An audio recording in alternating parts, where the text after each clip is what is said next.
بسم اللہ الرحمن الرحیم۔ السلام علیکم۔ حضرت ادریس علیہ السلام جنہوں نے اس دنیا میں سب سے پہلے قلم، کپڑے اور ہتھیار بنا کر انسانیت کے لیے ترقی کے راستے ہموار کیے، لیکن آپ پر جو صحیفہ نازل ہوا اسے بائبل سے الگ کیوں کر دیا گیا؟ دا بک آف اینوک ایک ایسا صحیفہ جو شاید دنیا کی سب سے پر اسرار کتابوں میں سے ایک ہے، کیونکہ اس کتاب میں کائنات کی پیدائش، حضرت آدم علیہ السلام کے زمانے کے پر اسرار کہانیاں اور ایسے راز لکھے ہوئے ہیں جو شاید ہمارے پڑھے گئے تاریخ سے میل نہیں کھاتے۔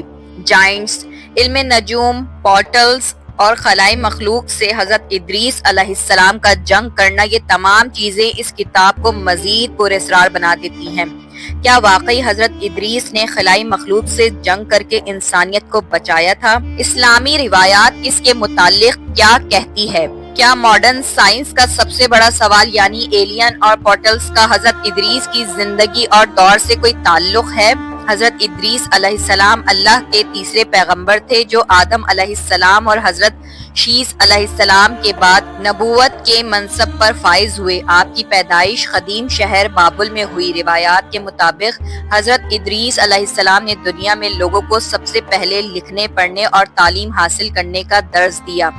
آپ کا زیادہ تر وقت درس و تبلیغ میں گزرتا تھا، چنانچہ لوگ آپ کو ادریس یعنی درس دینے والا کہہ کر پکارنے لگے۔ آپ علیہ السلام حضرت شیس کے 5ویں نسل سے تعلق رکھتے تھے۔ مورخین کے مطابق حضرت ادریس علیہ السلام حضرت آدم علیہ السلام کے 500 سال بعد اور حضرت نوح علیہ السلام سے 1000 سال پہلے پیدا ہوئے۔ حضرت آدم علیہ السلام کے بیٹے حضرت شیس کا انتقال ہوا تو کچھ عرصے بعد ان کے پیروکار بہت کم تعداد میں باقی رہ گئے۔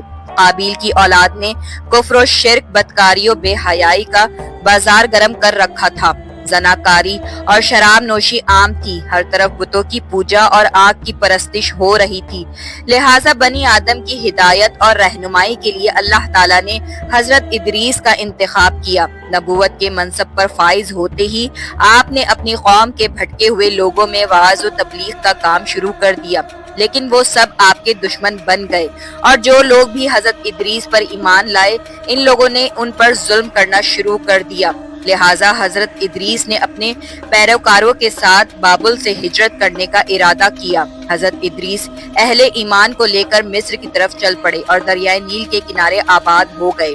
یہ ایک سرسبز و شاداب علاقہ تھا۔ حضرت ادریس اور آپ کے ساتھیوں نے یہاں دعوت و تبلیغ کا کام جاری رکھا اور ان لوگوں نے یہاں مختلف علوم سیکھ کر خوب ترقی کی۔ اللہ تعالیٰ نے قرآن مجید میں حضرت ادریس کا ذکر یوں فرمایا ہے، اور اس کتاب میں ادریس کا بھی ذکر کیجئے، بے شک وہ بڑے سچے نبی تھے اور ہم نے ان کو بلند رتبے تک پہنچایا تھا۔ حضرت ادریس نے ہی سب سے پہلے قلم سے لکھنا اور کپڑا سینا ایجاد کیا۔ ان سے پہلے لوگ عموماً جانوروں کی کھال کو بطور لباس استعمال کیا کرتے تھے۔ حضرت ادریس وہ پہلے انسان تھے جنہوں نے علم النجوم اور علم الحساب یعنی ایسٹرولوجی اور میتھمیٹک کا علم بطور معجزہ عطا کیا گیا تھا۔ کہا جاتا ہے کہ آپ کو 72 زبانوں کا علم تھا اور دنیا کی تمام قدیمی مثلاً عربی، سریانی، لاطینی، یونانی، عبرانی اور مصری زبان کی بنیاد آپ نے ہی رکھی تھی۔ حضرت ادریس پر 30 صحیفے نازل ہوئے جو اس وقت کے لوگوں کے لیے رہنمائی تھے۔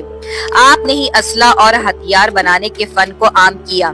مورخین نے لکھا ہے کہ چونکہ بنی قابل بار بار آپ کے علاقے پر حملہ کیا کرتے تھے، لہٰذا آپ نے اسلحہ بنایا اور ان سے کئی بار خون ریز جنگ بھی لڑی۔ حضرت ادریس علیہ السلام نے 365 سال کی عمر پائی تھی۔ علماء مفسرین اور بہت سے تابعین کا یہ قول ہے کہ حضرت ادریس علیہ السلام کو زندہ آسمان پر اٹھا لیا گیا تھا اور چوتھے آسمان پر آپ علیہ السلام کی روح قبض کی گئی، جہاں نبی کریم صلی اللہ علیہ وآلہ وسلم نے معراج کی رات آپ سے ملاقات کی تھی۔ مشہور مصنف جمال الدین القفلی نے لکھا ہے کہ عراق و ایران کے سرحدی علاقوں میں آباد التیمیہ نامی ایک قوم حضرت ادریس کی باقی بچے ماندہ قوم میں ہے، جو سائبین کی ایک شاخ ہے۔ یہ لوگ خود کو ادریسی کہتے ہیں۔ یہ لوگ ستارے کو اپنے دینی رسومات کا ماخذ سمجھتے ہیں اور اپنی عیدیں اور قربانیاں ستاروں کے عروج اور رجوع کے وقت کے مطابق مقرر کرتے ہیں۔ قرآن و حدیث کے علاوہ حضرت ادریس علیہ السلام کی زندگی اور ان کے زمانے کے متعلق معلومات کے دو مزید ذرائع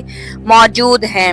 پہلا قدیمی سمری تختیاں اور دوسرا توریت کا گمشدہ صحیفہ یعنی دا book of Enoch.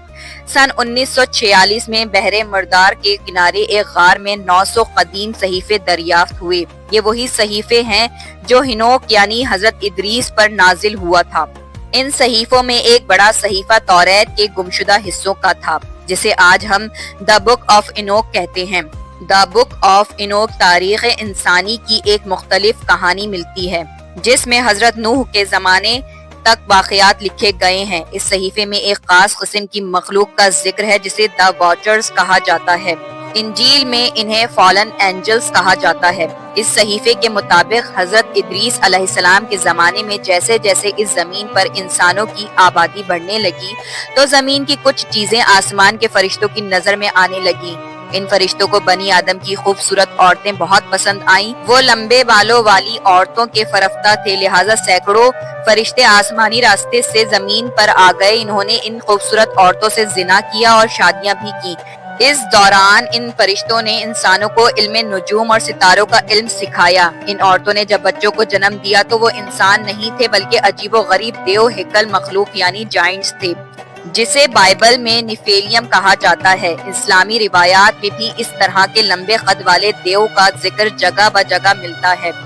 The book of Enoch کے مطابق وہ فرشتے زمین پر اپنی حکومت قائم کرنا چاہتے تھے اور انسانوں کو اپنے تابع کرنے کی خواہش رکھتے تھے۔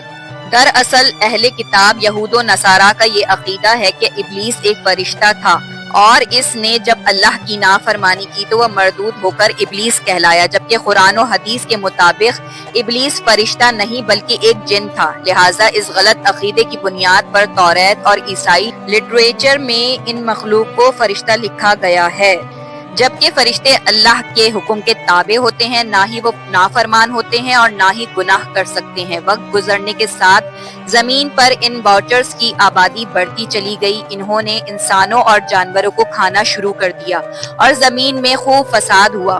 لہٰذا خدا نے زمین پر ایک فرشتہ بھیجا جس کا نام عزازیل تھا۔ اس نے انسانوں کو ہتھیار بنانا سکھایا۔ اس فرشتے نے انسانوں کو ستارے، سیارے اور کائنات کے متعلق علوم سکھائے اور اسی نے اینوک یعنی حضرت ادریس علیہ السلام کو جنگ کرنے کے طریقے بھی سکھائے۔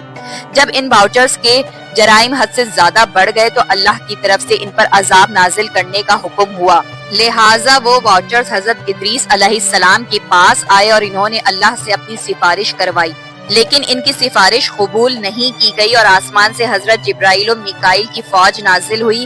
اس فوج نے ان کو زمین کے تہ میں دفن کر دیا جہاں وہ 70 نسل یا قیامت تک یوں ہی دفن رہیں گے۔ حضرت ادریس علیہ السلام کا ذکر قدیم سمری تختیوں میں بھی ملتا ہے۔ ان سمری ٹیبلٹس کے مطابق خنوخ کے دور میں آسمان کے راستے سے اس زمین پر دوسری مخلوق آئی تھی جن کا نام انوناکی تھا۔ سمری انہیں خدا مانتے اور ان کی پوجا کیا کرتے تھے۔ ماڈرن ریسرچر کے مطابق انوناکی دراصل ایلینز کی ایک نسل تھی جو اس زمین پر آئی تھی۔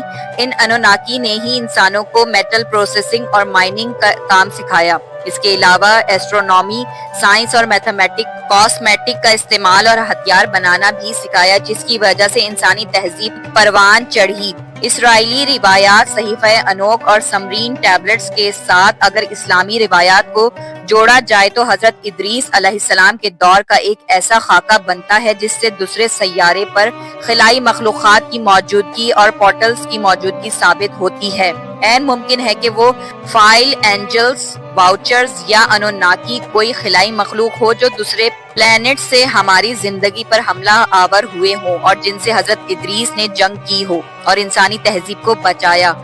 کیا جدید سائنس جس پورٹلز اور ایلین کی تھیوریز پیش کرتی ہیں یہ تمام چیزیں حضرت ادریس کے دور کی ٹیکنالوجی تھیں؟